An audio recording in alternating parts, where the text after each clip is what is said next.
Hello everyone, I'm Sai and welcome back to my channel Sai Tech. In today's video, to compare the iQOO 7 versus the Mi11X device. Which phone is the best option to buy right now? Yes friends, just starting from today, the Amazon Prime Day sale is going on. After this kind of sale, a lot of users are requesting me to make a video on this particular topic.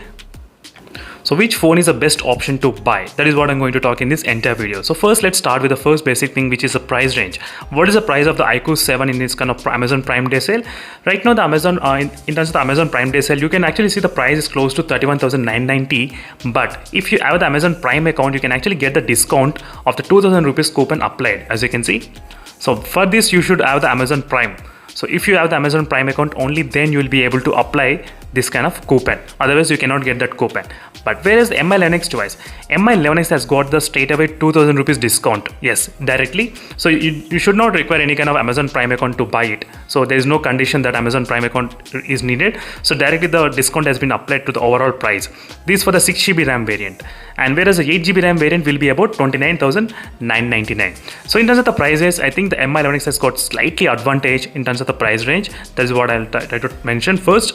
And now let's move to the next topics, which are performance wise. So which phone is the best in terms of the performance, RAM management, display, build quality? I'll try to discuss each and every small topic in this entire video. So don't forget to watch till end of the video, friends. And one more quick note, this is not any kind of sponsored or any kind of review units only.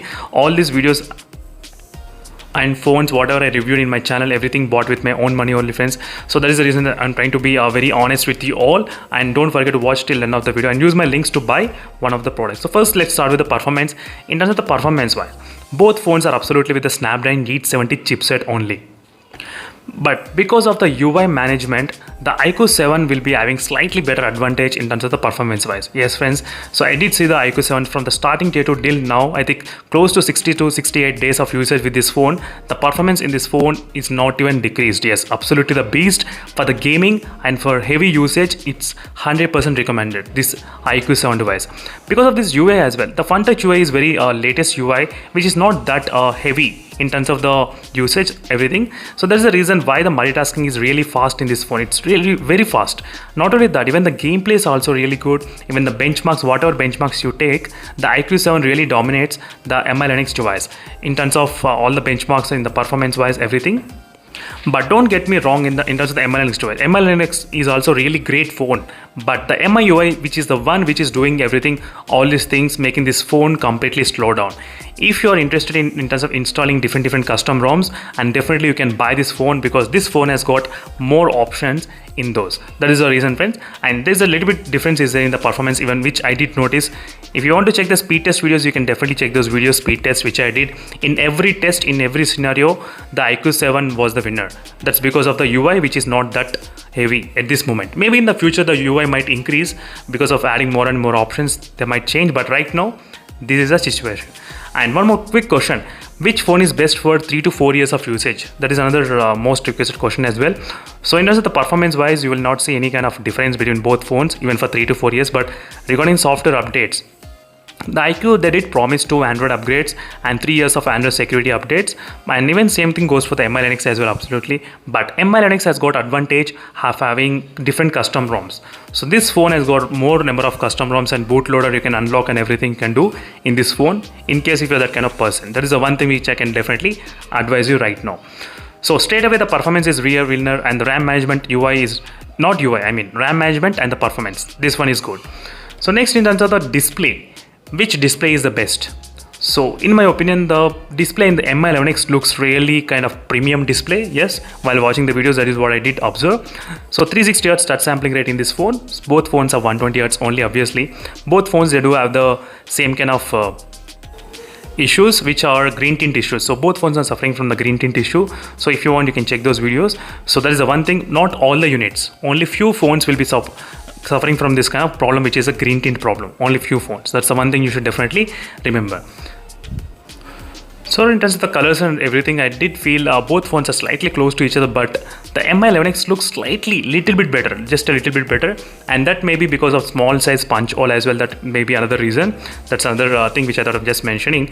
So overall, both phones are really great even in the outdoors as well. No problem with the outdoors. So the iQOO 7 has got the green tint and screen flickering issues, and both phones are suffering from the low brightness problem, which is the brightness will decrease automatically when the phone temperatures are really high. Yes, so this is another problem is there in both phones. You might see sometimes the brightness coming down in the MI9X device most of the time. That's another thing you should know definitely before actually buying this device.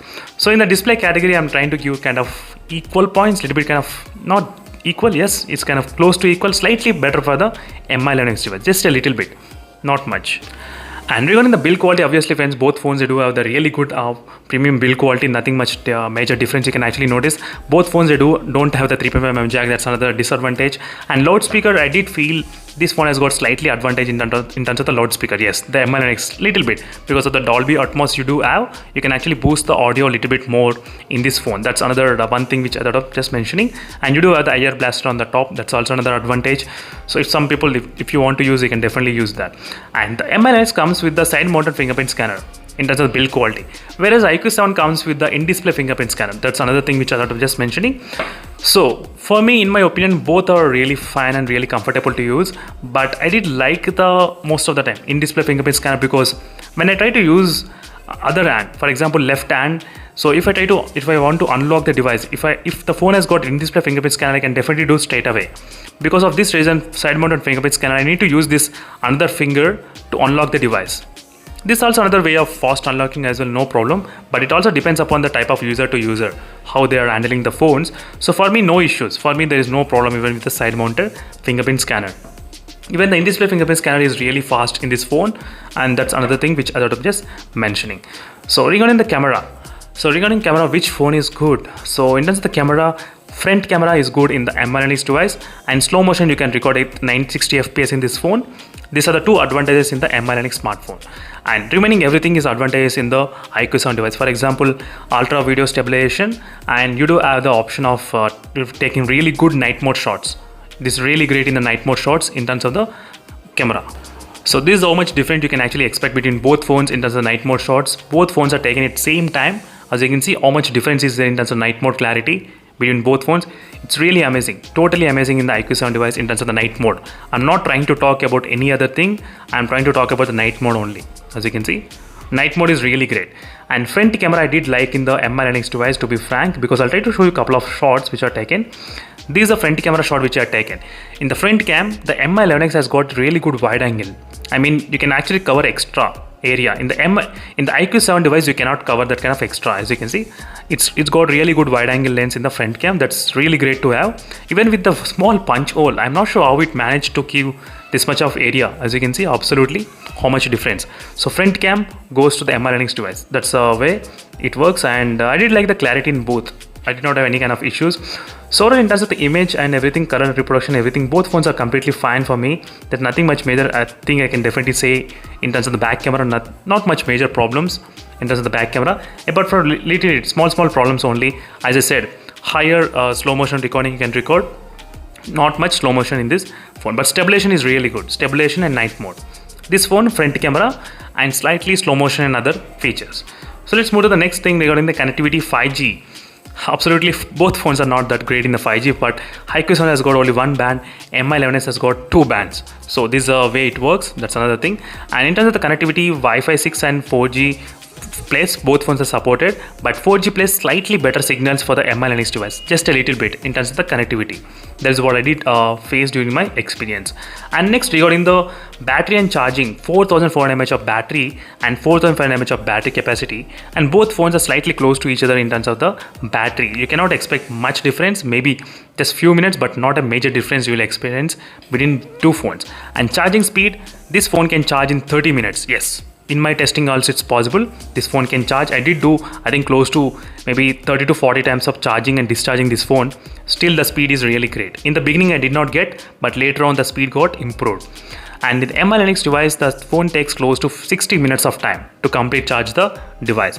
Last 99 to 100% of time will take a lot of time in this MI9X device, close to 10 to 15 minutes of time. Last 99 to 100%. And these are the complete review about this both phones. So now it's time to decide. For the gaming, which phone should you buy? iQOO 7 device. For all round, which phone should you buy? MI9X device. For all round, that's what I'm trying to talk. For camera, which phone should you buy? So for the stabilization and night mode, iQOO 7 device. For front cam clarity and slightly slow motion effects, if you want, you can choose the Mi11X device. And battery and the charging, both phones are same. Charging speed is slightly better in the iQOO 7 device. So this is a complete final conclusion, friends. After using these both phones and after uploading more than 500 videos on these both phones, this is what my experience is. This is what my complete review is. I'm not trying to say all these things just after using 1 day or 2 days. I'm saying all this review after using close to 2-3 months and after making 500 videos. So you should definitely understand how much in detail and clarity I'm trying to put effort to make it really simple to buy the devices.